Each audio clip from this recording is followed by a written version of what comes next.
دا به خلاص کو او سورس به هم خلاص کو. اوس پرون موږ تاسو ویل چې که زه یو سټایل د پاراګراف لپاره جوړ کړم نو دلته ما سټایل جوړ کړ پاراګراف لپاره. لاندې چې څه پاراګرافونه لرم ټول همغه یو ډیزاین اخلي. ګوره ټول همغه ډیزاین واخیستو که نه. او مثلا که چېرته زه په سټایل کې تغییر راولم نو په ټولو کې تغییر راځي. اوس که چېرته زه غواړم چې د زما ویب سایټ کې زه 2 نوع یا 3 نوع پاراګرافونه ولرم. مثلا یو نوع پاراګراف فونټ سایز یو شی وي، فونټ سټایپ یو شی وي، رنګ یې بل شی وي، د بل پاراګراف بل قسم ته وي. مثلا زه په ټول ویب سایټ کې 3-4 قسمه پاراګراف ډیزاین غواړم او هیډینګ هم همداسې. بعضو ځایو کې مثلا یو رنګ غواړم، بعضو ځایو کې مثلا ټول ویب سایټ کې 3 قسمه هیډینګ زه غواړم. نو په هغه صورت کې به بیا زه څه کوم چې مثلا زه 2-3 قسمه ولرم. نو دې لپاره بیا موږ تاسې کلاس نه استفاده کوو. چی نه استفاده کوو؟ کلاس. کلاس او ډیویژن، ډیو ورته وایي. ډیو معنا ډیویژن. ډیو نه استفاده کېږي. ښه اول زه یو کلاس جوړوم. مثلا زه غواړم چې 2 قسمه پاراګرافونه ولرم. نو زه غواړم یو کلاس جوړ کړم. کلاس چې جوړوي فقط دلته ډاټ ورکوي، نقطه. دې خوا ته چې بیا هر نوم ورکوي، اوس مثلا ما پی نوم ورکړی که نه، بیا چې هر نوم ورکوي بیا فرق نه کوي. یعنی بیا ضرور نه ده چې مثلا که ته پاراګراف لپاره جوړوي نو ته پی به لیکې، نه، هر شی چې ته لیکې دا کلاس شو. کلاس ته چې ته هر نوم ورکوي ستا خوښه ده. مثلا ما کلاس ته هم دا پی نوم ورکوي، صرف ګوره ډاټ مې ورسره اضافه کوو.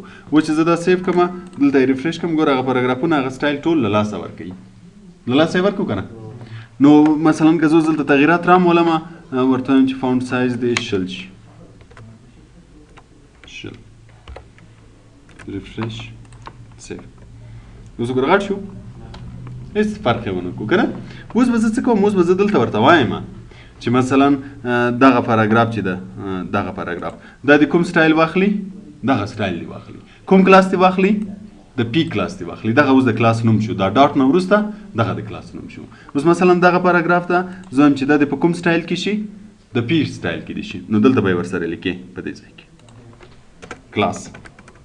کلاس مساوي په کوډ کې به یې ولیکې. نو مې څه شی ده د کلاس؟ چې دا پاراګراف دې کوم ډیزاین واخلي؟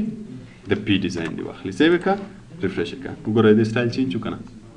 اوس که زه کوم بل پاراګراف مثلا دغه پاراګراف چې د دام په دې سټایل کې غواړم نو دې سره به هم زه صرف او صرف څه شی اضافه کوم؟ کلاس به اضافه کوم. مثلا دلته زه دغه پاراګراف دا ټیسټ په نوم پاراګراف چې ده دا غواړم چې هماغه سټایل واخلي. نو دلته به ورسره ولیکم کلاس. کلاس دې مساوي وي د څه په نوم؟ د پی کلاس. اوس زه ریفریش کړم، ګوره دا هم په هماغه سټایل کې شي. وګوره دا یو سټایل کې شو که نه. دې ته کلاس وایي. نو که چېرته مونږ غواړو چې څو ډیزاین په یو قسم، مطلب ټول نه بدلوم خو بعضې بدلوم، نو بیا مونږ تاسې له چیش نه استفاده کوو؟ له کلاس نه استفاده کوو. فقط دلته یو ډاټ اضافه کوي. مثلا زه اوس یو بل کلاس هم جوړوم. دلته اول ډاټ ورکوم. کلاس نوم چې هر څه دی ستاسې خوښه، خو داسې نوم کېږدئ چې بیا تاسې وپېژنئ چې دغه فلانی کلاس ده. مثلا زه دلته دې ته نوم ورکوم ریډ. قوس خلاص، قوس بند. دې کې ورته وایم چې کلر دی مساوي په ځای خو سیمیکولن ورکوو، کلر دی سور وي او بیکګراوند کا رنګ ورکوي هم. مثلا زه ورته وایم چې بیکګراوند دی یلو وي او فونټ سایز دی فونټ ډیش سایز دی 15 پکسله. دا به سیو کړم. اوس ګوره ما دلته دغه ریډ کلاس کوم پاراګراف ته ویلي نه دي چې ته د دغه کلاس واخله که نه، صرف کلاس مې جوړ کړو. نو چې زه دلته دا ریفریش کړم هېڅ تغییر نه راځي. څه تغییر راغی؟ هېڅ تغییر رانغی. اوس که کوم پاراګراف غواړم، مثلا زه غواړم چې دغه پاراګراف هماغه ریډ کلاس شي، نو بیا به راځم دلته به یې ورسره لیکم دغه یو مثلا. نو دلته به ورسره ولیکم چې کلاس د څه شی شي؟ ریډ. سیف. اوس یې ریفریش کړم. ګوره دا څنګه شو؟ د خط رنګ یې سور شو چې موږ سور ورته ویلی وو او بیکګراوند یې زیډ شو. پوه شوئ؟ اوس مثلا که دا هم به هم دې سټایل کې غواړم چې هماغه سټایل شي، نو دا کوم یو د ایکسټرنل ده دغه یو که نه، نو دلته به بیا ورسره لیکم چې کلاس دې کوم کلاس شي؟ سیف. دا ریفریش کوم، ګوره هماغه سټایل کېږي. پوه شوئ؟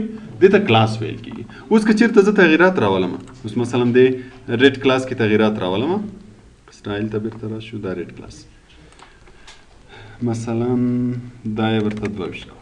اوس ګوره دا څه چې ریډ کلاس کې وي هغه به ټول چینج شي. وینې دا هم چینج شو دا هم چینج شو. او که په بل کلاس کې مثلا پی کلاس کې تغییر راولم دا کوم چې پی کلاس والا دي هماغه یې وچینجېږي.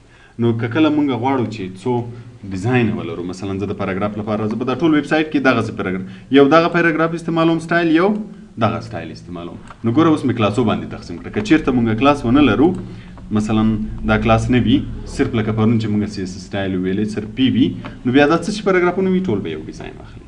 نو که چېرته زه د یوه ډیزاین نه زیات ډیزاین زه غواړم نو بیا به کلاس استعمالوم.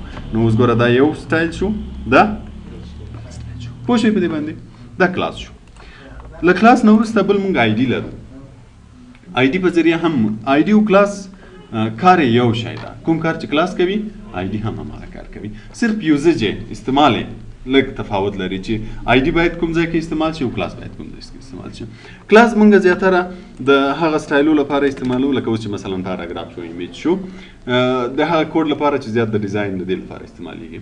او آی ډي بیا زیاتره هغه کوډ لپاره استعمالو چې یو وار استعمالیږي. مثلا د جاوا سکرپټ کوډونه بیا وروسته وایو جي کیوري کوډونه وروسته وایو چې هغو لپاره بیا موږ زیات آی ډي استفاده کوو. خو که چېرته زه دلته آی ډي استعمال کوم هم دومره تفاوت نه راځي. خو زیات ما درته ویل چې په استفاده کې تغییر ده چې زیات موږ آی ډي ده جاوا سکرپټ کوډ او د جي کیوري او د دغو لپاره استعمالوو. خو که زه دلته استعمال کوم هم کېږي. فرق یې څه شی ده آی ډي کې صرف هغه به ورکوي علامت نمبر دا ساین به ورکوي. ګوره کلاس چې موږ جوړوو نقطه ورکوو ډاټ او که آی ډي جوړوو دغه علامه به ورکوي. نور هماغه شی ده. مثلا اوس ګوره زه دا کاپي کومه دلته به یې پیسټ کومه دا ډاټ به ایسته کومه دغه علامه به ورکړم. صحیح ده. د ریډ په ځای به د آی ډي ته بل نوم ورکړو. مثلا نوم مې ورکړو ګرین. ګرین به وي او که نه نشته که نه ښه دې ته به ګرین نوم ورکړم. نو ورته به وایم چې کلر دی ګرین شي بیکګراوند دی کوم رنګ شي ریډ شي فونټ سایز دې دا شي. اوس چې زه اپلای کوم بیا ګوره هېڅ تغیرات نشته. څه وخت تغییر راځي کوم یو چې ته وغواړې چې آی ډي واخلي. مثلا زه وایم چې دغه دی دغه انټرنل سی اس سټایل چې لیکلی ده دا د دغه ډیزاین واخلي دا. نو انټرنل سی اس سټایل دغه یو ده دلته به زه ورسره ولیکم. مخکې مې کلاس لیکه اوس به آی ډي لیکم. که چېرته زه غواړم چې آی ډي استفاده کړم نور هماغه شی دلته به یې نوم ولیکې. نوم یې ګرین ده که نه سیو ریفریش وګوره هماغه سټایل یې واخیستو که نه. نو کلاس او آی ډي یعنی موږ سیم استفاده هم ترې کولی شو چې که دغه نقطه ورکم کلاس ترې جوړېږي او که دا علامه ورکم بیا آی ډي ته جوړېږي. نور کار یو قسم کار ته اخیستلی شو. خو آی ډي چې دا زیاتره موږ له هغه کوډو لپاره استعمالوو چې هغه ډېر کم تکرارېږي یو وارې دوه وارې لکه د جاوا سکرپټ کوډ و بعضې جي کیوري کوډونه چې هغه بیا وروسته وایي. نو په هغه صورت کې بیا آی ډي استعمالوو. او داسې د کلاسیفیکیشن لپاره چې سټایلونه جدا جدا ولرو بیا موږ تاسې کلاس استفاده کوو. پوه شوئ په کلاس او آی ډي باندې نشته مشکل دی کې. دا کلاس او آی ډي شو. نور ځو ډیویژن کلاس اینڈ آی ډي نور وایي بس که نور مختلف شو بس